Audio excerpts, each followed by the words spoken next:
Rádio Piauí.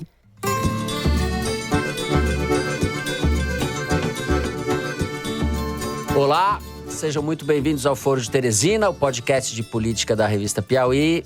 Tem muitas pessoas ligadas ao presidente que estão fazendo campanha através disso, então, no fim das contas, a gente só quer paz, a gente só quer justiça pelo meu pai. Eu, Fernando de Barros e Silva, na minha casa em São Paulo, tenho o prazer de conversar com os meus amigos José Roberto de Toledo, aqui pertinho. Opa, Toledo! Opa, Fernando! Opa, Thaís! É muito triste ver num país com tantos pobres, tantos miseráveis, justamente eles serem utilizados em propostas legislativas como esta, PEC Kamikaze. Thaís Bilenque, hoje em Brasília. Salve, salve, Thaís! Salve, salve, Fernando. Salve, salve, Toledo. O senhor Fachin se reuniu com aproximadamente 70 embaixadores aqui no Brasil. E o peixe que ele vendeu lá foi que ele sofre ataques, né? O sistema democrático, logicamente, todo mundo percebeu que aquela fala era para mim. Muito bem. Antes dos assuntos da semana, eu quero lembrar vocês que segunda-feira, agora, dia 18 de julho, às 7 da noite, tem Foro de Teresina ao vivo. É só para os assinantes da revista, então você que ainda não assinou, assina lá e mande uma pergunta em vídeo pra gente. No site da Piauí tem um link, é só clicar e gravar. A gente vai responder as perguntas e falar dos assuntos importantes e mais quentes da política nacional. Anotem aí, segunda agora, 7 da noite, a gente espera vocês. Para quem nunca ouviu, quem nunca assistiu, é bom saber que a gente fala o dobro de bobagens do que a gente fala quando não é ao vivo, né? É sem edição. Tá liberado, a gente fala mesmo. Exatamente, não tem edição. Não perca. Vocês podem se divertir à custa do constrangimento dos apresentadores. Exatamente. É um programa cômico involuntário. É entretenimento Exato. puro. Puro. Preparada, Thaís Bilenque? Preparadíssima. Muito bem. Bom, vamos então, sem mais delongas, aos assuntos da semana. Menos de 4 dias separam o assassinato a tiros de um militante petista por um seguidor de Bolsonaro em Foz do Iguaçu, no Paraná, da aprovação do estado de emergência pela Câmara dos Deputados em Brasília. Não há relação direta entre os dois acontecimentos, mas ambos exprimem, num intervalo curto de tempo, a sensação térmica do país a menos de 3 meses das eleições. A violência na sua versão mais concreta e escancarada, no primeiro caso, e a violência institucional, patrocinada pelo Congresso, têm em comum o fato de que estão a serviço da reeleição ou foram perpetradas em nome de Bolsonaro. Agressividade fora de controle, no caso de Foz do Iguaçu, e disfarçatez desmedida dos parlamentares são peças de um ambiente político e de um momento crítico, no qual a dinâmica das coisas parece empurrar o país para perto do abismo. No primeiro bloco, a gente vai tratar da tragédia de Foz do Iguaçu. Vamos discutir como esse crime que tirou a vida de Marcelo Arruda na festa de aniversário dos seus 50 anos é um ponto de chegada ou uma consequência de tudo que Bolsonaro vem plantando desde 2018 ou desde sempre. E é também um ponto de partida extremamente preocupante da campanha eleitoral que se inicia. No segundo bloco, nós vamos para Brasília para tratar do assassinato das regras que deveriam nortear a disputa eleitoral. A emenda constitucional aprovada pela batuta do maestro da ilegalidade, deputado Arthur Lira, derruba garantias criadas em 1997, quando foi aprovado pelo mesmo Congresso o Instituto da Reeleição. Eu leio aqui o que diz a lei eleitoral. No ano em que se realizar a eleição, fica proibida a distribuição gratuita de bens, valores ou benefícios por parte da administração pública, exceto nos casos de calamidade pública, de estado de emergência ou de programas sociais autorizados em lei e já em execução orçamentária no exercício anterior, casos em que o Ministério Público poderá promover o acompanhamento de sua execução financeira e administrativa. Fim das aspas. Estamos oficialmente em estado de emergência. O que isso significa ou pode significar daqui em diante, o Toledo e a Thaís vão nos explicar.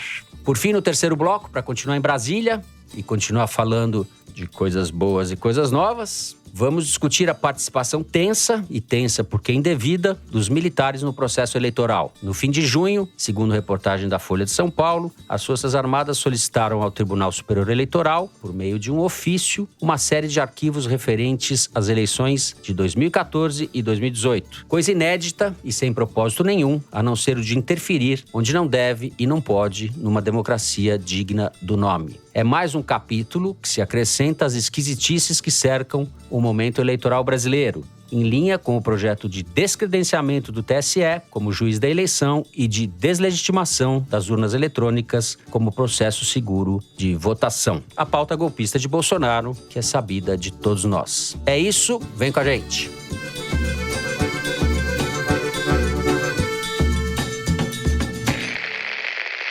Muito bem, nós vamos começar falando sobre o assassinato do Marcelo Arruda no último fim de semana. Ele foi morto a tiros, como se sabe, foi amplamente noticiado pelo Jorge José da Rocha Guaranho, que é um policial penal federal. Invadiu o salão de festas onde o Marcelo realizava sua festa de 50 anos, na presença da família, de amigos. Matou o Marcelo e foi baleado pelo Marcelo depois que o Marcelo tinha sido baleado por ele. É uma tragédia e mais trágica ainda porque ela não é surpreendente. Ela é, digamos assim, a consequência do clima que foi instalado na presidência do Bolsonaro e que vem sendo radicalizado nesse processo eleitoral que se inicia, Thaís. Você está em Brasília, você esteve aí cobrindo os eventos políticos do Lula em Brasília. Talvez a gente possa começar falando justamente por esse aspecto, como esse assassinato e esse episódio repercutiram, impactaram e estão sendo trabalhados dentro da campanha do PT. Sim, e só para mencionar, Fernando, que nessa festa de aniversário do Marcelo Arruda tinha balões com a foto do Lula, motivos do PT espalhados, o bolo com a foto dele, o que faz das fotos ainda mais simbólicas nesse aspecto. E, obviamente, esse assassinato mexeu com a campanha, enfim, motivou reuniões. E aí, no evento público do Lula, na terça-feira à noite, em Brasília, tinha uma certa expectativa, né, de como seria a segurança dele. O Marcelo Arruda era tesoureiro do PT em Foz do Iguaçu, no Paraná, conhecido da vigília que ficou acampada em frente à Polícia Federal, onde o Lula ficou preso. Então, ele era conhecido da Janja, conhecido de várias pessoas que estão no entorno do Lula. Bom, na terça à noite, o Lula fez esse evento aberto ao público no Centro de Convenções Ulisses Guimarães e tinha bastante gente, milhares de pessoas. Eles colocaram detectores de metais para a entrada, que é uma coisa que a campanha já tem feito, mas assim, uma revista bastante frágil, não foi reforçada. Mas o ambiente era um pouco esse, assim. Você estava lá? Você passou pela detecção de metais? Eu passei pela detecção de metais e o segurança que veio me inspecionar falou... Ele ficou, eu não gosto muito de revistar mulher, vamos lá e tal. Olhou minha bolsa assim, deu uma olhadinha, passou aquele detector, falou, você já ouviu falar de terrorismo? Sabe o que é isso? Aí eu falei, sei. Ele falou, pois é. Mas, enfim, o acesso não estava muito restrito, não. E foi o assunto que dominou as conversas ao longo da quarta-feira, em que o Lula recebeu parlamentares, foi na residência oficial do Senado almoçar com o Pacheco, presidente do Senado. E toda a agenda do Lula em Brasília foi pautada por essa questão, embora o PT esteja num esforço de não deixar esse assunto predominar na agenda, no debate público. O Rui Falcão, que já foi presidente nacional do PT e é deputado federal, e atualmente coordenador de comunicação da campanha, estava cercado por jornalistas no lugar onde estavam acontecendo essas agendas políticas. E aí estavam perguntando qual que é a estratégia, né, que a campanha vai adotar com esses episódios de violência. Ele falou, pois é, até agora o episódio mais exótico que a gente tinha tido foi quando jogaram uma bolinha de papel no Serra em 2010. Né? Serra reagiu como se fosse uma pedra cortante, fez tomografia, cancelou a agenda. Depois revelaram que era só uma bolinha de papel. Agora é absolutamente diferente e o PT mesmo fez uma cronologia da escalada da violência contra a oposição no governo Bolsonaro, começando pela Marielle em março de 2018.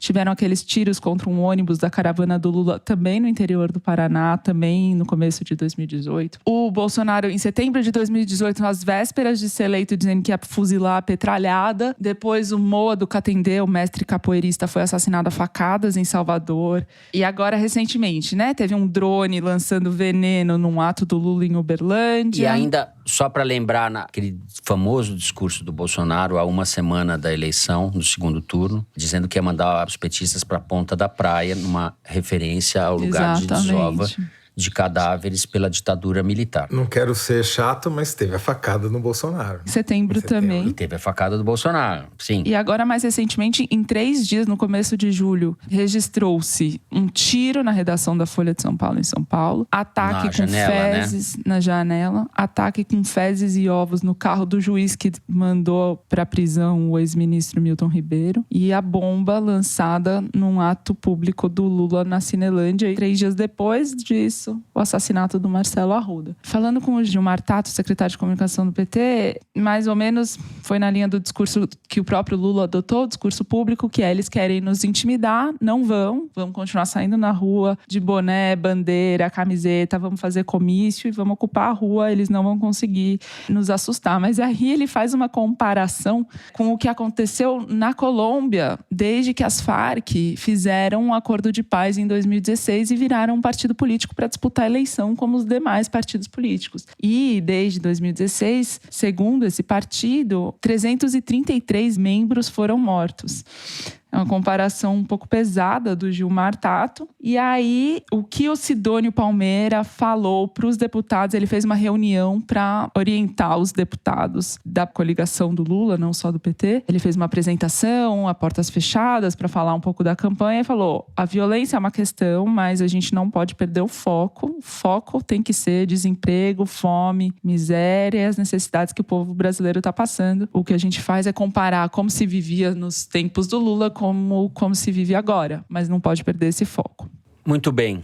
Zé, qual foi a repercussão? Você que é o nosso censor, com S, né? Não com C. Ainda bem, né? Censor das redes. Como é que foi o impacto, a repercussão desse episódio no mundo aí das redes sociais? Nas redes, o homicídio do petista Marcelo Arruda por um bolsonarista teve mais ou menos o mesmo efeito da morte sob tortura do Genevaldo de Jesus naquela câmara de gás improvisada dentro de uma viatura da Polícia Rodoviária Federal, e também dos assassinatos do Bruno Pereira e do Dom Phillips enquanto investigavam o crime organizado na Amazônia. Ou seja, começou como um desastre de popularidade para o Bolsonaro, mas foi logo normalizado pelos spin doctors do governo e as suas linhas auxiliares na imprensa. Segundo Arquimedes, Bolsonaro começou apanhando de 19% a 81% de manifestações negativas no Twitter no domingo, foi mudando o discurso, adaptando e terminou na terça-feira com 70-30, que é o seu patamar clássico, né? 70% de manifestações contra, 30% de manifestações a favor, o que significa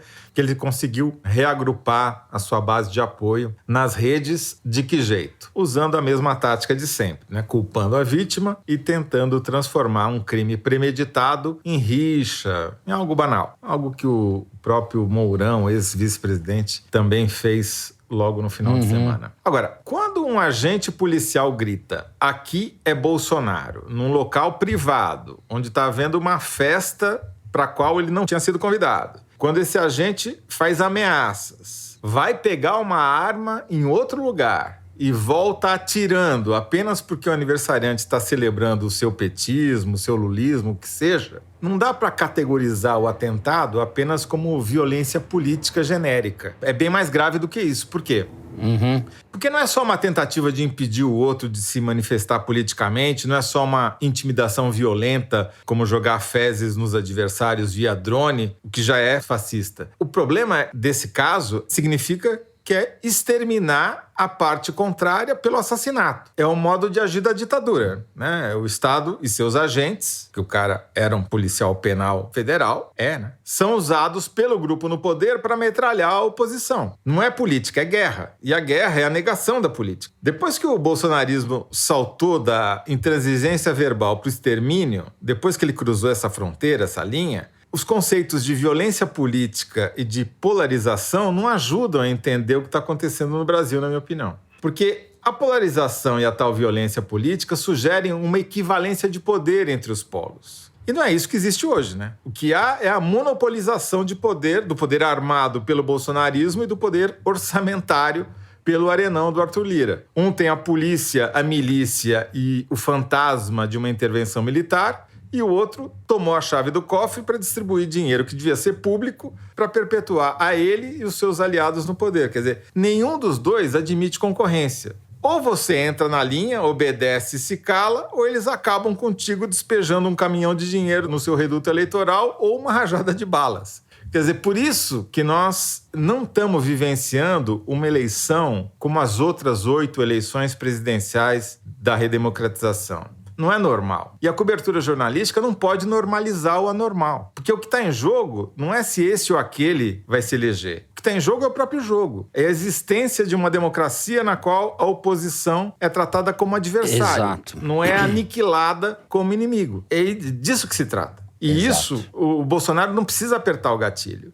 Basta ele criar as condições de aceitação, de normalização de atos como esse, para que eles se propaguem e se multipliquem, como a Thaís elencou. Perfeito. E está claro, acho que para todos nós, que essas condições já estão instaladas, né? O Bolsonaro já instalou, seja armando a sociedade, a população civil de maneira inédita, a gente nem sabe dimensionar, a gente sabe que cresceu muito, mas não sabe dimensionar qual é o potencial de estrago ou de tragédia mesmo que isso pode provocar. E o discurso de ódio, né? Armou a população civil, instalou, inoculou o discurso do ódio e mesmo que ele quisesse, ele não quer, pelo contrário. Mesmo que ele quisesse voltar atrás, pedir para as coisas voltarem para um patamar menos selvagem, ele não conseguiria mais. E ele não quer. É uma arma na mão e um presidente genocida na cabeça. Uhum. E a reação objetiva também do Bolsonaro foi bastante indigesta, digamos Perfeito. assim, né? Eu queria falar Ele disso. escalou o deputado Ottoni de Paula para ir conversar com os 2 dos irmãos do Marcelo, que eram bolsonaristas. Gravou uma videochamada, querendo que eles falassem sobre a politização pela esquerda desse caso. Eles queriam Ignorou. convocar os dois para ir dar uma coletiva em Brasília e acusou a oposição de fazer a politização. a piada. E ele não falou com a mulher do Marcelo e com os filhos dele, enfim, só falou com quem eles tinham detectado que eram simpáticos ao presidente. E aí o Ottoni de Paula deu uma declaração assim que eu ainda não engoli, não digeri até agora. Ele fala assim, quando soubemos que teria acesso para se prestar uma solidariedade, assim, você presta solidariedade. Se você quer prestar solidariedade, você não procura acesso para prestar uma solidariedade. Quer dizer, você está procurando alguém que vai te receber e aceitar, não é isso? Sim, inclusive porque as pessoas que ele procurou não estavam na festa, porque não foram convidadas para a festa, de tão próximas que são, mesmo sendo irmãos da vítima, né? E esse Ottoni de Paula, ele é alguém que já foi alvo de busca e apreensão da Polícia Federal no inquérito por ataques ao Supremo. Ele xingou o Alexandre de Moraes de canalha, lixo, etc. E disse agora, em abril último, que receberia manifestantes, que Lula tinha sugerido os manifestantes irem fazer protesto na Casa dos Deputados. Ele falou, não, pode vir, eu recebo na bala. Ele falou isso da tribuna da Câmara dos Deputados. Esse é o Ottoni de Paula, que foi lá ter acesso a se prestar uma solidariedade. Uhum. Eu queria só contar um pouco dessa passagem do Lula por Brasília. Sim, sim. Não à toa, o Bolsonaro escapuliu, né, daqui, viajou para o Maranhão, deixou o Lula sozinho. Fiquei impressionada com a quantidade de jornalistas cercando cada um dos dirigentes do PT. Como assim, a gravidade do poder já está mudando em Brasília, reforçada por essa saída do Bolsonaro, mas acho que independente disso, assim, tinha muita gente cobrindo esses atos do Lula. E a grande sensação era o deputado Nery Geller, do PP, Partido Progressista do Mato Grosso, que vai ser candidato ao Senado, né, negociou um apoio com o PT e está sendo a ponte da campanha do Lula com o agronegócio, muito celebrado. O Henrique Fontana, deputado, chegou saudando. Fiquei muito feliz, deputado, todo cercado de jornalistas também. Ficou elogiando muito o Alckmin, falando da importância do Alckmin para fazer essa interlocução. Eu não consegui deixar de lembrar que o Nery Geller, embora tenha sido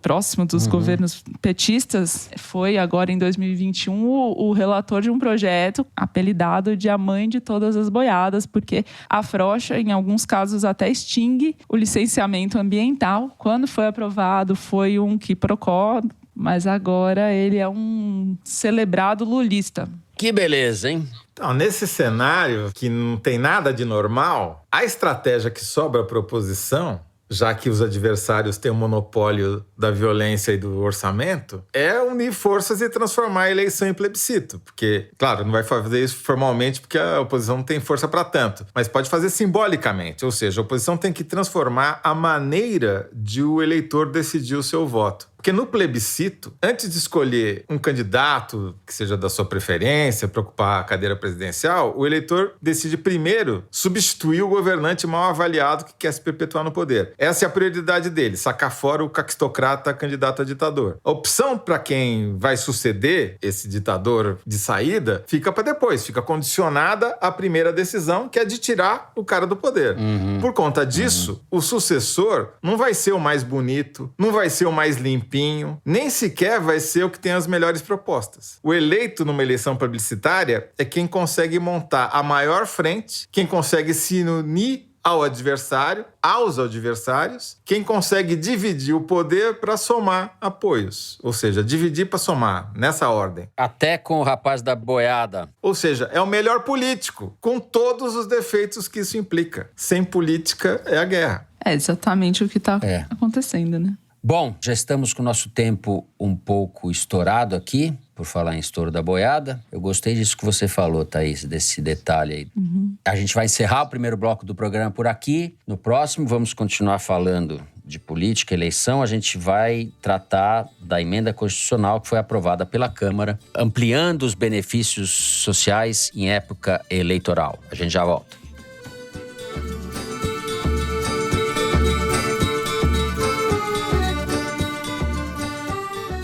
Assine a Piauí exclusivamente digital. Ganhe acesso a conteúdos da revista e do site, além de descontos em eventos da Piauí e descontos em ingressos dos nossos parceiros. Você que está acompanhando o Foro de Teresina, assinante digital, tem acesso exclusivo a edições especiais do podcast de política da revista Piauí. Assine a Piauí digital. É conteúdo que não acaba mais.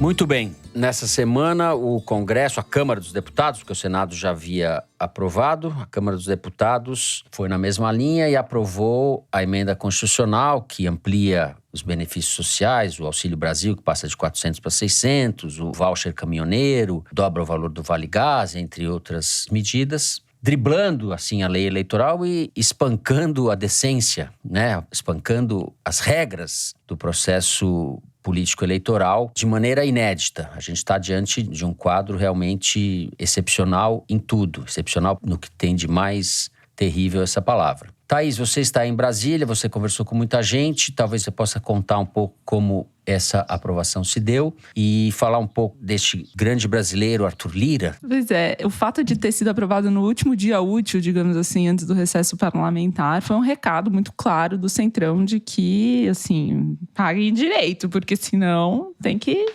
vencer aí. A Câmara dos Deputados poderia ter aprovado na semana passada se tivesse o empenho que eles já mostraram em outros casos, então eles resolveram passar esse recado. Houve ali um momento de sabotagem, segundo o Arthur Lira, quando o sistema caiu e os deputados não conseguiam votar pelo Infoleg, que é a intranet da Câmara. E aí ele revoltou a oposição, porque a sessão estava sendo presencial na terça-feira, quando eles aprovaram o primeiro turno, estavam aprovando os destaques. E o mais importante deles era sobre o estado de calamidade, que a esquerda era contra. Você já falou tudo que tem para falar sobre por quê, né? Sobre o motivo. E aí começou a ter essa instabilidade. O Lira suspende a sessão. E aí na quarta-feira ele retoma liberando a votação remota de quem não está em Brasília, de quem está em Brasília mas não quer ir para a Câmara, de quem está em missão internacional, missão oficial, e de quem está até em licença de saúde. E o Lira faz esse tipo de decisão ao sabor da conveniência dele, porque ele já pôs voto remoto, tirou o voto remoto, obrigou o voto presencial inúmeras vezes, mas não por uma questão de segurança sanitária. Ele vai fazendo isso para garantir garantir o quórum quando ele quer e para impedir a votação quando ele quer também. Isso revoltou a oposição, o Orlando Silva estava assim, gesticulando, acabou, não tem mais regra nesse país. É como se você estivesse no meio da partida, seu time toma 3 cartões amarelos, você vai ser expulso e o juiz fala, não tem mais cartão amarelo nesse jogo e segue o baile. O Orlando Silva, inclusive, foi o deputado que se absteve, porque no PT um deputado só votou contra, todos os outros votaram a favor, no PSOL também, enfim. Foi uma votação como se previa, em massa, a favor dessa medida. Bom, essa semana também eles fizeram uma tentativa de fazer o orçamento secreto impositivo, ou seja, obrigatório, que o executivo cumprisse. Não conseguiram, mas quando eu conversei no entorno do Lira, até outubro, eles ainda vão tentar outras vezes, outras formas de fazer o orçamento secreto uma instituição sólida deste país. Pelo menos o orçamento secreto é uma instituição sólida já, porque nem a futura base aliada do Lula, se o Lula ganhar mesmo, quer abrir mão. Eu conversei com o Paulinho da Força, o Paulo Pereira da Silva, que é presidente do Solidariedade, né, e está na campanha do Lula, e ele relata um seguinte diálogo com o Lula. Ele falou, né, que o Congresso não vai querer voltar ao passado, então que ou teria que manter a RP9, que é a emenda do relator, ou aumentar a emenda individual impositiva, mas que os deputados não vão abrir mão de ter mais dinheiro para indicar para suas bases. Que o Lula fingiu que não ouviu, que não era com ele. Ele insistiu, falou de novo, o Paulinho falou, você quer que eu te fale do PT, quem recebeu, Lula? Aí o Lula, assim, tava lá olhando pro outro lado, a Glaze fala, ouve o Paulinho, Lula. E daí o Lula responde, até você tá me enchendo o saco com isso, Glaze. Esse é o relato do Paulinho da Força. E, segundo ele também, o Lula deu uma acalmada nos ataques ao Lira e ao orçamento secreto desde então. O Lira, por sua vez, fala pra todo mundo, olha, eu não falo mal do Lula, pode dar um Google aí que você não vai encontrar nada que eu tenha dito. Os deputados da oposição mesmo falam que o Lira se reelege com os pés nas costas. O método do Lira é muito claro, ele tinha X para distribuir para os seus aliados de orçamento secreto, ele distribuiu metade disso ou um pedaço disso e depois que for reeleito ele dá o resto. Então, assim, a reeleição dele para presidente da Câmara no ano que vem, ganhe Lula, ganhe Bolsonaro, ganhe quem ganhar, não ganhe ninguém se não tiver, enfim, brincadeira, mas uma coisa tá clara que é o Lira ser presidente da Câmara outra vez. Que do jeito que a coisa vai, o Arthur Lira ainda vai abrir as sessões sacando a sua pistola da cintura e dando um tiro para cima. Está aberta a sessão da Câmara. Como essas coisas nunca são à toa e nem coincidência, o Lula teve uma reunião formal, oficial, na residência oficial, com o Pacheco e senadores da oposição. Postaram as fotos deles apertando as mãos, sorridentes. Tinha muito jornalista na porta e o Pacheco disse, sim, eu garanto, em nome do Congresso, quem ganhar a eleição leva. É uma contraposição do Pacheco e do Arthur Lira. José Roberto de Toledo. É vã e fútil qualquer comparação do Arthur Lira com ex-presidentes da Câmara que o antecederam. Nem Ulisses Guimarães teve o poder que o Arthur Lira tem. Ele realmente é um primeiro-ministro em exercício, porque ele manda no orçamento, ele ordena a despesa, ele distribui para quem ele quer, ele comete todas as barbaridades. Ele só é comparável ao Coronel Chico Heráclio de Limoeiro, em Pernambuco. Já que você fez menção na semana passada ao coronelismo inchado em voto, eu vou pegar uma história verídica que eu publiquei na Folha 28 anos atrás. O Coronel Chico Heráclio era o dono de Limoeiro, uma cidade de Pernambuco, e não entendia absolutamente nada de futebol, mas resolveram fazer um estádio. E o jogo de inauguração foi o Central Limoeirense contra um outro time lá qualquer. E o Coronel Chico Heráclio, obviamente, foi convidado aí para a tribuna de honra assistir a partida. Ele estava lá dormindo, ele não gostava de futebol e o jogo estava 0-0. Foi 0-0 até os 44 do segundo tempo. Aos 44 do segundo tempo, o juiz, esse maluco, o árbitro, resolve marcar um pênalti contra o Central Limoeirense. Aí a torcida se revolta, faz aquela gritaria toda, o coronel acorda e o filho, para ele, o que está acontecendo? Ele fala, não, o árbitro marcou um pênalti, agora tem que cobrar o pênalti. Ah, se marcou, tem que cobrar. Daí eu falei, não, mas se cobrar a gente vai perder o jogo. Ah, é contra a gente, é contra o nosso povo? Então cobra na meta oposta. O Central Limoeirense ganhou por 1-0. Esse é o Arthur Lira, entendeu? O Arthur Lira é o novo Coronel Chico Heráclio. Ele fez uma coisa que eu realmente custo acreditar. Tem uma matéria uma ótima matéria, por sinal, do Daniel Vetterman no estado de São Paulo, contando que no meio dessa confusão toda, da PEC, kamikaze, etc., eles aprovaram, o Congresso Nacional, ou seja, a sessão conjunta da Câmara e do Senado, aprovou uma legislação que contraria a Constituição, contraria todos os pareceres dos próprios técnicos da Câmara e do Senado, contraria o bom senso, contraria tudo, permitindo simplesmente que se dê trator em ano eleitoral, que se dê cesta básica em ano eleitoral, que você faça, que você dê o que você quiser. Não tem uma restrição nenhuma, segundo esse projeto de lei que foi aprovado ontem e que faz uma coisa que essa, eu juro para vocês, que nem nos meus mais delirantes sonhos ou pesadelos eu poderia imaginar que seria possível. Essa legislação aprovada ontem permite simplesmente que um dinheiro que já está empenhado, ou seja, foi reservado no orçamento para uma determinada cidade,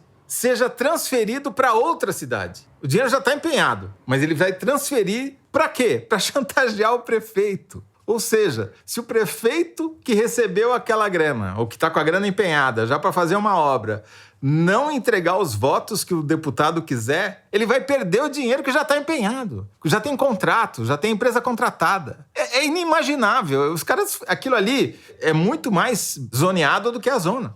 Agora, o Lira teve um laboratório para fazer isso, porque ele fez isso em Junqueiro, a cidade dele em Alagoas. O prefeito dele não conseguiu se reeleger. Ele mandou tirar o trator que tinha entregado via Codevasf e fez outras tantas retaliações para o prefeito que veio depois. Ele fez escola para fazer isso aqui, ele estudou antes. Chico Heráclio. 2, a missão. Que lambança. É lei Chico Heráclio. Muitas coisas chamam a atenção, mas, em particular, essa acomodação do Centrão e essa labilidade, né, do Centrão, que já vai olhando para onde está indo o vento, já vai se acomodando ao novo inquilino do Planalto, que provavelmente, ou as pesquisas indicam, com todas as ressalvas que o processo eleitoral em curso exigem, vai ser o Lula. E a acomodação do próprio Lula, a gente vai ver muito atraso e muitas barbaridades sendo acomodadas em torno do novo consórcio do poder. Esperamos que não, mas já estamos vendo que sim, né? Com certeza. E, voltando ao orçamento secreto, tem uma matéria do Breno Pires na revista Piauí deste mês, que mostra exatamente como o orçamento secreto, na verdade, ele é uma coisa de Brasília para Brasília, porque ele chega na ponta, nos municípios, mas o cidadão não necessariamente sente o efeito desse dinheiro. Ele conta a história, por exemplo, de um senhor de 73 anos em Bela Vista do Maranhão, que caiu do burro, quebrou a clavícula, não conseguia uma consulta com um ortopedista. Mas a cidade dele, que recebia 20 mil reais do SUS por ano, em 2021 recebeu 5 milhões e meio para média e alta complexidade, que é onde se inclui o ortopedista, e mesmo assim não tinha ninguém para atendê-lo. Então, essa reportagem mostra isso, né? O orçamento secreto está aumentando, né? O orçamento aprovado para o ano que vem é ainda maior em relação às emendas do relator, mas para o cidadão isso não muda muita coisa, não. Muito bem. Matéria sobre a operação do orçamento secreto na área da saúde, né? Como você citou o caso aí. Caiu do burro. Caímos do burro todos, né? Burros somos nós, né? Não, o burro pisoteou a gente. A gente é pisoteado pelo burro. Bom, encerramos o segundo bloco por aqui. No próximo a gente vai falar de militares, Tribunal Superior Eleitoral e eleição. A gente já volta.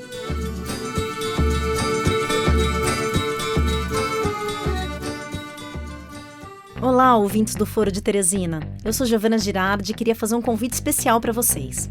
Eu passei o último ano investigando os bastidores da caquistocracia brasileira, tentando entender por que o Brasil, que tinha tudo para ser uma potência ambiental, anda na contramão do combate à crise climática. É que tem gente ganhando muito dinheiro com isso, enquanto o resto do mundo tá só perdendo. Procure Tempo Quente aqui mesmo onde você tá ouvindo o Foro de Teresina que eu te conto tudo. Tempo Quente é um podcast original da Rádio Novelo.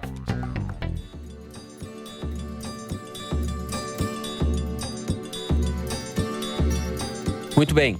Enquanto estamos gravando aqui, na manhã desta quinta-feira, o ministro da Defesa, general Paulo Sérgio, está no Senado, a convite, na Comissão de Transparência, Fiscalização e Controle, né, Thaís? Uhum. Mais uma rodada de conversas a respeito da atuação das Forças Armadas no processo eleitoral. Essa relação das Forças Armadas com o TSE entrou já faz tempo numa dinâmica tensa, e o TSE vem resistindo às investidas, especificamente do general Paulo Sérgio, que encampou a demanda do Bolsonaro para, digamos assim, desacreditar ou deslegitimar o TSE como juiz da eleição. Thaís, você aí em Brasília, onipresente, está no comício do Lula, está na comissão do Senado, está entre os ministros do Bolsonaro. Quem tá em tudo não tá em lugar nenhum, né, Fernando? Não é verdade. Ela tem o dom da ubiquidade. Ubiquidade. A minha escola é o Kassab. É o político quântico, né? Político quântico. Bom, sim, o general Paulo Sérgio está no Senado, ele foi à Câmara, eles têm ali uma lista de pleitos, né? Que eu acho que nem é o caso mais da gente tentar entender, porque são repetitivos e, segundo eu conversei com um especialista que faz parte da Comissão de Transparência do TSE, não tem novidade nessas últimas propostas que eles insistem em fazer.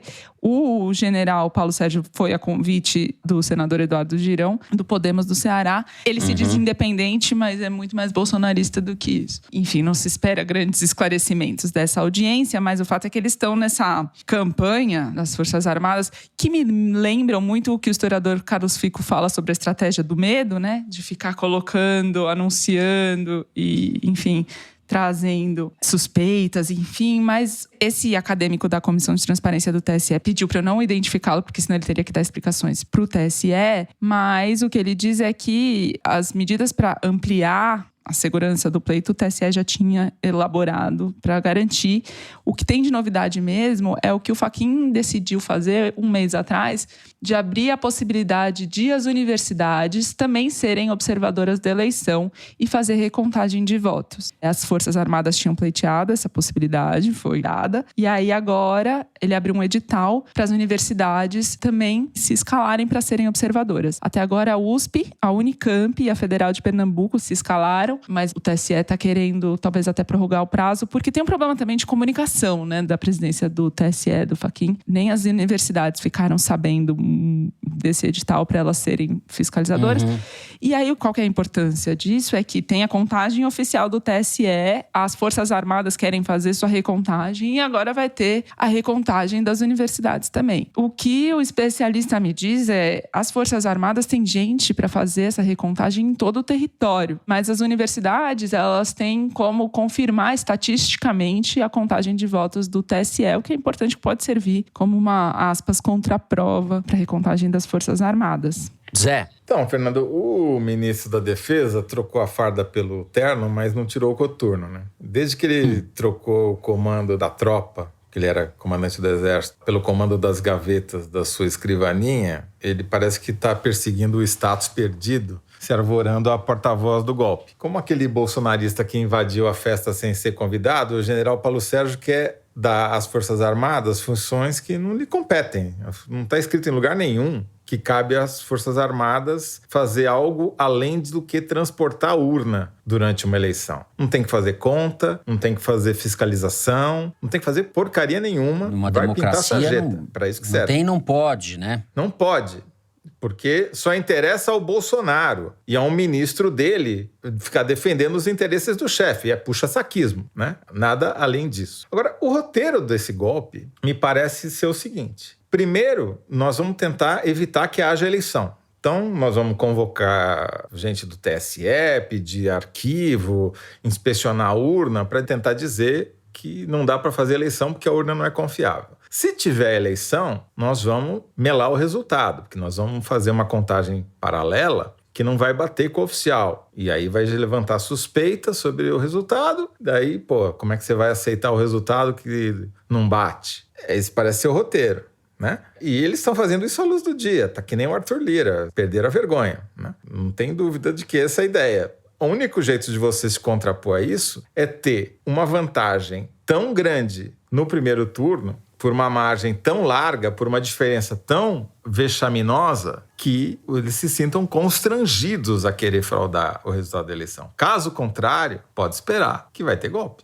Você está certo. Essa é uma possibilidade que você colocou, mas existem outras possibilidades. A gente está diante de um cenário de muita incerteza. Por exemplo, eu ouvi essa semana, o Lula ganha a eleição no primeiro turno, o Bolsonaro incita a sua turba ali, sua franja fanatizada a invadir o TSE, apedrejar o TSE, etc. Ou alguém, durante durante a eleição, entra nas redes sociais e fala, apertei 22, apareceu 13 e tal. Cria um ambiente de insegurança e, eventualmente, de violência. O Alexandre de Moraes, que é o presidente do TSE, fala para o Fux e o Fux pede uma GLO. É um decreto. Garantia da lei e da ordem. Isso tem que ser aprovado pelo Bolsonaro. Pede para que o Exército intervenha para normalizar a situação, uma situação de invasão, etc. E a partir daí você tem um cenário imprevisível. Não se sabe o que vai acontecer. Essa pessoa que me falou, eu já ouvi que o Exército pode entrar, as Forças Armadas podem entrar para pacificar, não defendendo o Bolsonaro, mas para pacificar o país. Isso é desculpa, né?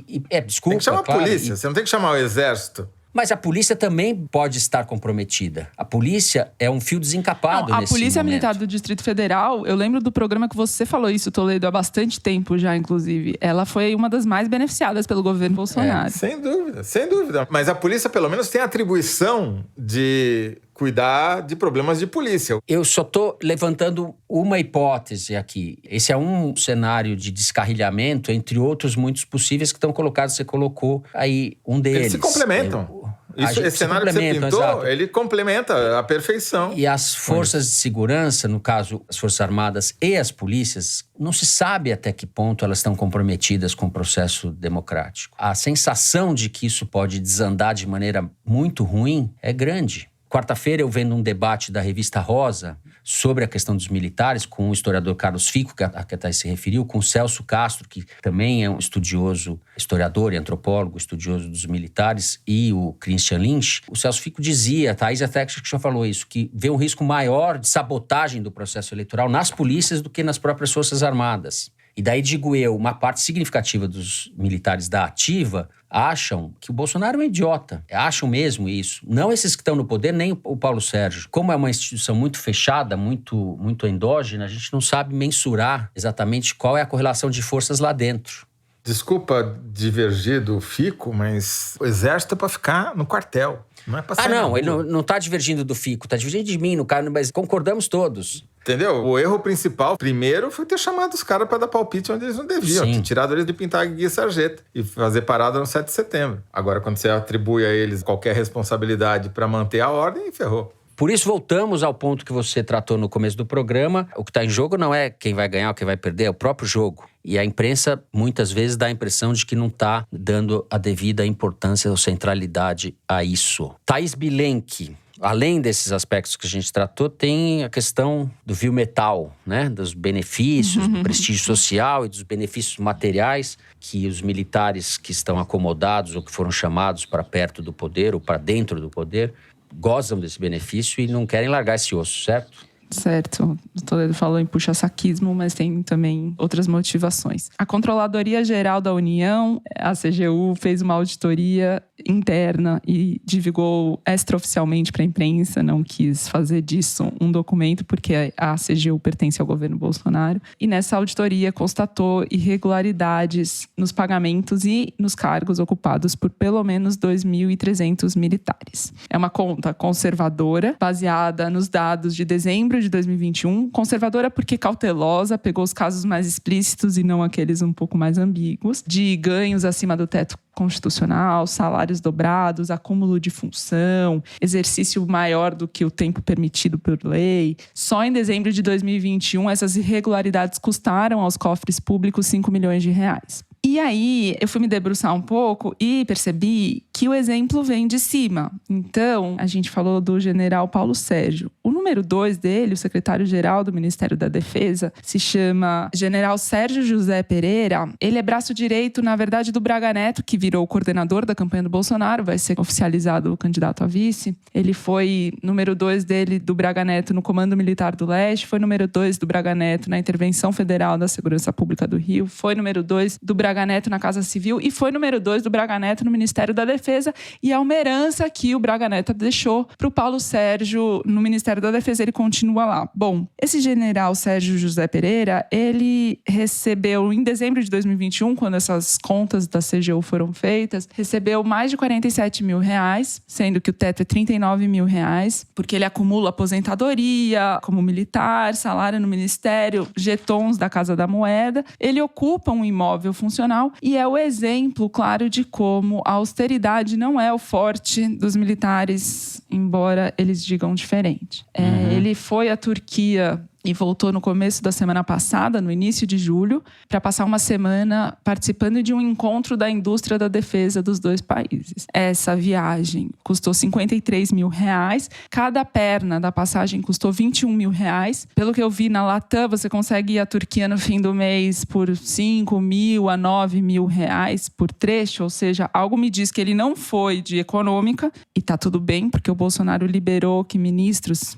Ele não é ministro, ele é número 2, mas liberou que os ministros voem de executiva custeados por nós, pelos cofres públicos, em janeiro, contrariando uma regra que estava valendo desde 2018. Então, esse cara é o homem do Braga Neto no Ministério da Defesa, está se beneficiando. Então, assim, tem outros fatores também que fazem eles entrarem em campanha pelo Bolsonaro. Mas devo dizer de um episódio que aconteceu aqui em Brasília nesses dias que eu passei na cidade. Eu estava saindo do evento do Lula na terça-feira e pedi um Uber. O motorista era um guri de 20 anos, bem novinho, assim. Perguntou o que estava acontecendo. Eu falei que era um comício, um ato do Lula. Aí ele falou, pois é, no Bolsonaro eu não voto, não. Aí, por quê? Por que não? Porque sim. Ele falou, não, é porque nós da classe média, você sabe, eu ganhava um salário mínimo, R$1.100, entrava 1.000 líquidos na conta dele, você compra um saco de arroz, um saco de feijão, 1 quilo de carne, acabou seu dinheiro. Tô reproduzindo as falas dele. Pelo que tá acontecendo na classe média, não dá pra votar nele de novo, não. Aí fui conversando, descobri que ele era um soldado do exército, ele tá no 2º ano. Fui checar a matrícula dele, de fato ele ganhava um salário mínimo, agora ele ganha um pouco mais do que isso, ele já tá ganhando quase R$2 mil. E faz bico de Uber para poder complementar a renda dele. Então esses privilégios dos militares certamente não atingem toda a categoria, toda a classe. Tem gente que tá fazendo bico à noite para poder comprar mais do que um saco de arroz, um saco de feijão, só 1 quilo de oficial, carne. só quem frequentou a Academia de Agulhas Negras que nem o Bolsonaro, né? Isso aí não é coisa para soldado, suboficial, nada disso. Vocês estão amassando pão, estão trabalhando, é diferente. Tá certo. Com mais esse esclarecimento da Thaís Bilenque, em seu tour brasiliense, nós vamos encerrar o 3º bloco do programa e vamos direto para o Kinder Ovo, é isso, direção? Direto para o Kinder Ovo. Eu prometo ficar quietinho para ver se vocês me desbancam. O cara já tá humilhando, olha só. Meu nome é ninguém. Pode soltar o Kinder Ovo aí. A única coisa radical na minha vida era o nome do meu bar. Radicaus. Radicaus de Caos, que foi um maior sucesso em Brasília. Virou o reduto do rock em Brasília. Para vocês terem uma ideia, quem tocou na inauguração? Capital Inicial, Legião Urbana, Plebe Rude. Não é amiga da Thaís, não, né, Thaís? Não, é de outra geração. Plebe Rude, Capital Inicial, tem 50 anos ou mais. Caraca. Quem é radical? Pera, me dá uma... Não é possível, não. Eu vou me xingar muito, tenho certeza. Meu Deus do céu. Essa foi a pegadinha do Faustão. É a deputada federal Bia Kicis. Nossa, pegadinha do Faustão, muito pegadinha do Faustão. Olha, por ter acertado a faixa etária, eu acho que eu mereço 0,21, 0,21. Eu acho. Bia Kicis, no canal da professora youtuber Cíntia Chagas. Radical, a gente já estava pensando em alguém de esquerda, velha guarda e tal, e daí vem a Bia Kicis. Esse momento Kinder Ovo daí tá uma decepção, tá ok? Quem acerta? Bom, depois deste vexame, e esperamos vivamente que a deputada não reabra o seu bar. Não, eu certo, espero que ela reabra. Espero que ela reabra o bar. Que seja o único lugar que ela frequente em Brasília a partir do ano que vem. Certo. É autora da PEC do voto impresso, né? Ela é autora de tantas coisas assim, antirradicais, amenas. Muito bem. Vamos então, depois desse resultado eloquente, ao momento Cabeção. Cabeção. Com dicas para vocês de filmes, livros, etc, etc. Não de bar, não vamos dar dica de bar. Dica de bar não pode. Quem começa? Vai, Thaís. Bom, eu vou indicar o livro Underground, do jornalista Cláudio Leal, que é uma coletânea de textos do Luiz Carlos Maciel, um pensador da contracultura, que chegou a participar dessa organização até morrer. Cláudio Leal organizou, o Caetano Veloso fez um prefácio, e é um livro muito interessante por retratar um momento tão diferente, né, da contracultura, tão diferente do momento que a gente vive agora, nos leva a questionamentos sobre o que é a contracultura agora, o underground hoje. Tudo bem. Bom, vou começar por esse livro, Histórias de Rio, Amazônia 1970, que é dos fotógrafos Lúcio Codato e Zeta Smalzoni. É um álbum de fotografias de uma viagem que eles fizeram em 1972, descendo de São Gabriel da Cachoeira até Manaus, pelo Rio Negro. E é um documento que tem 50 anos de idade agora, né, exatamente, sobre como era a Amazônia meio século atrás. E o mais interessante para mim, além das transformações óbvias que você vê no vestuário, até na maneira como as pessoas se assemelhavam e tal, é que os hábitos que hoje viraram crime e que são explorados pelo crime organizado, estão retratados aqui como parte da cultura local. Então tem a pesca de um pirarucu, e não é um pirarucu qualquer. Como vocês podem ver, é um pirarucu que tem pelo menos uns 3 metros de comprimento. Eles mostram como o peixe era escamado, depois como virava carne e era consumido pelas populações locais porque não era predatório. E a prova de que não era predatório é que esse pirarucu tem 3 metros. Incrível, hein? Um pirarucu de 3 metros fora. E tem a gente comendo tracajá, que hoje é crime. Enfim, a cultura já vem de há muito tempo. A questão não é criminalizar a cultura, a questão é o uso desses recursos pelo crime organizado. O outro livro que eu vou recomendar, esse daqui do Nicholas Taleb, o autor predileto da Faria Lima, chamado A Cama de Procusto. Eu não vou explicar o que é a Cama de Procusto, vocês vão lá no Google e descobrem. Mas esse livro não tem nada a ver com tudo. Toledo é nosso homem renascentista, Thaís. Você vê, ele é uma espécie de Mário de Andrade contemporâneo. Ele sabe, vai do Tracajá ao jornalista Taleb, aprendiz, né? Jornalista aprendiz. Então, que o Mário de Andrade tem o livro Turista Aprendiz. Eu sou E no Turista jornalista Aprendiz ele foi em 1927 até o Vale do Javari. É verdade. Mário de Andrade. Você vê, 50 em 50 anos a gente fecha as recomendações. Esse livro aqui não tem nada a ver com os outros livros que tornaram o Taleb famoso, como O Antifrágil, A Lógica do Cisne Negro, que eu já até usei aqui no programa outras vezes. Esse daqui é um livro muito engraçado, porque é um livro de aforismos, ou seja, frases que não tem nada a ver uma com a outra, né? E são muito boas as frases. Tem frases realmente memoráveis. As frases que eu gosto mais estão aqui, ó. Você se lembra mais dos e-mails que enviou e não foram respondidos do que os dos e-mails que você não respondeu. Verdades absolutas, mas vou terminar com a minha não discordo predileta. De nenhuma. 2, vai, que são muito boas. Uma que é: a procrastinação é a alma se rebelando contra o aprisionamento. Taleb defende que o trabalho é escravidão. Nossa, até que enfim alguém me defendendo.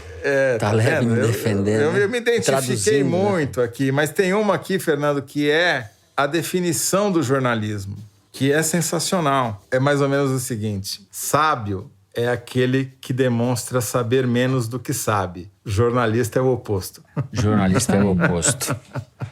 Exato. Não, depois desse momento cabeção, acho que eu não vou falar nada, né? Muito bom, Toledo. Pô, Direção. Como não? Esse é o seu momento, tem o seu nome. O meu você não momento. Vai falar nada? Essa é a piada feita. Bom, então eu vou fazer jus à piada feita. Eu vou indicar 2 livros. Sem a graça do Toledo, né? E sem o apelo da Thaís.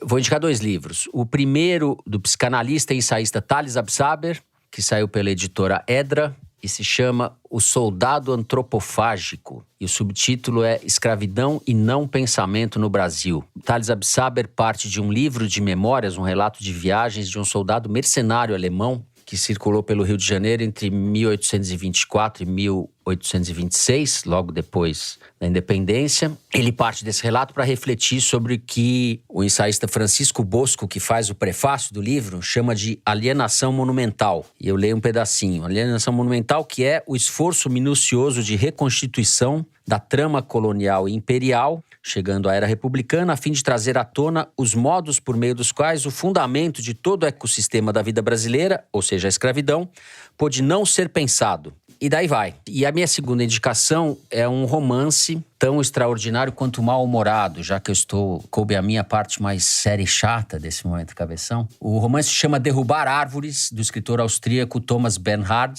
Não é um romance antiecológico, não tem a ver com floresta, muito menos com a Amazônia. Esse livro foi lançado há muitos anos pela editora Rocco, com o título Árvores Abatidas, e ganhou agora uma tradução nova do Sérgio Telaroli, pela editora Todavia. Sérgio Telaroli, que traduziu outros livros do Bernhard, que é um dos grandes escritores do século XX, para a Companhia das Letras. E esse Derrubar Árvores se passa num jantar que reúne na casa de um casal abastado, um casal milionário, membros da elite artística de Viena, e é narrado por um personagem desse círculo que tem horror a tudo que eles, anfitriões e convidados, inclusive ele, representam e fazem. É um livraço sobre o mal-estar de ser austríaco, uma prosa infernal, marcada por uma repetição incessante, estilo do Bernhard. E é quase impossível não pensar no Brasil, quando ele fala da Áustria. Então, como o livro do Thales Absaber, esse também é um livro sobre a repetição histórica e sobre o que não muda na história da Áustria e do Brasil. Eu recomendo demais. Então é isso. Meus aforismos são esses.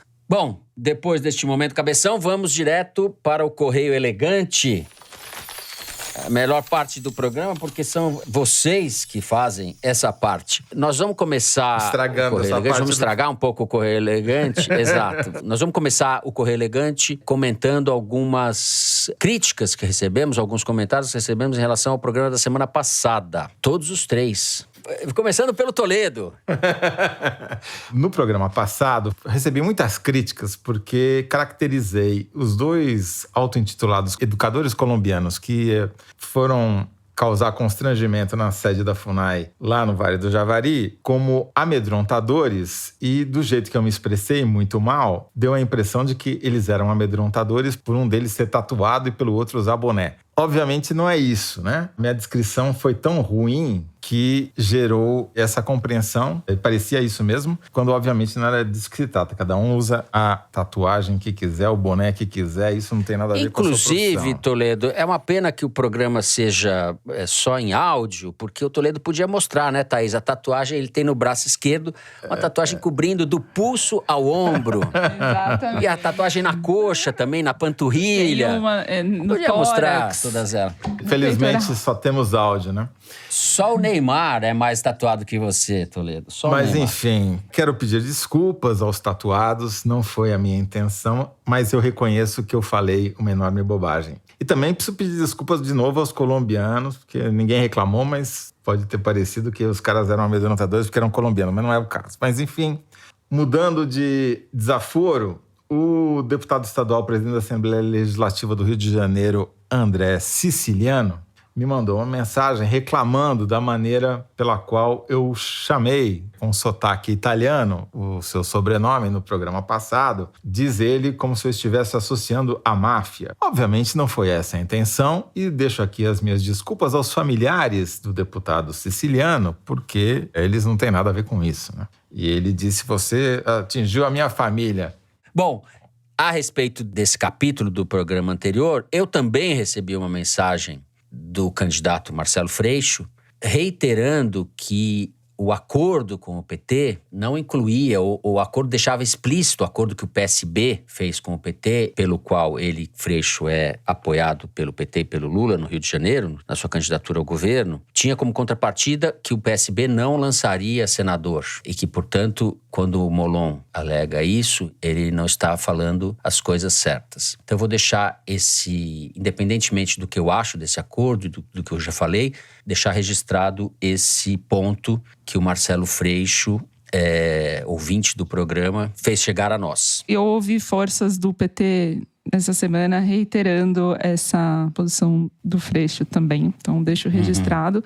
Da mesma forma que também registro que no bloco da FUNAI do programa passado, a gente informou que a direção em Brasília tinha determinado que a sede em Atalaia do Norte fechasse as portas, já que não tem segurança para os funcionários. Quem decidiu, na verdade, fechar as portas foram os próprios funcionários. Muito bem. Façam deste limão uma limonada, ouvintes.